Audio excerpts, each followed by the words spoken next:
جنات اور شیاطین پر پابندی۔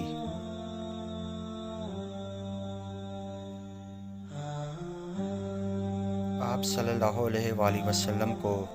نبوت ملنے سے پہلے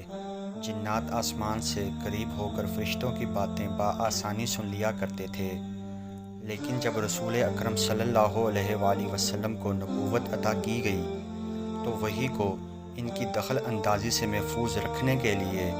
جنات کے آسمانی باتیں سننے پر پابندی لگا دی گئی۔ اب جو بھی جنات باتیں سننے کی کوشش کرتے انہیں انگاروں سے مارا جاتا۔ جب جنات کے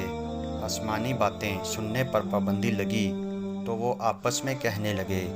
کہ اللہ تعالیٰ نے ضرور زمین پر واقع ہونے والے کسی عظیم کام کا فیصلہ کیا ہے، اس لیے وہ اس عظیم کام کی تلاش کے لیے زمین میں مختلف ٹولیوں کی صورت میں پھیل گئے۔ ان میں سے ایک جماعت نے آپ صلی اللہ علیہ وآلہ وسلم کو مکہ کے قریب وادی نخلہ جگہ کا نام میں صحابہ کرام رضی اللہ عنہ کو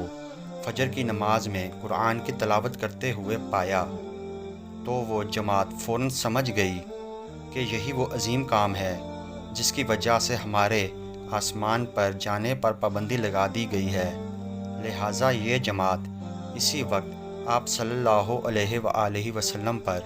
ایمان لے آئی اور جا کر اپنی قوم کو بھی تبلیغ کرنے لگی۔ بخاری مسلم۔